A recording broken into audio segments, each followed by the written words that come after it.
ang OVP at KOJC at ang pamilya Duterte ay nakaranas po ng injustices mula sa bagong PNP chief. So in this connection, ma'am, ano po ang inaasahan ninyong magiging sitwasyon sa Pilipinas sa ilalim ng bagong liderato ng PNP?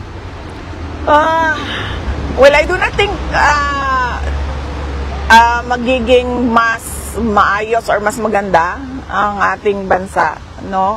Unang-una, doon na lang tayo, no, sa pagpili ng Speaker of the House of Representatives. Na noon ko pang sinabi na bakit ka naman pipili ng Speaker of the House of Representatives na implicated in a bribery case on record in a case in the United States. So, yung palang kaduda-duda na diba? Parang, pag alam mo kaagad na ganun, hindi mo susuportahan yan as Speaker of the House of Representatives. In the same way, na merong recent findings ang Senate of violations of law of this police officer. So, bakit mo naman gagawing Chief of Police? So, masyadong sketchy yung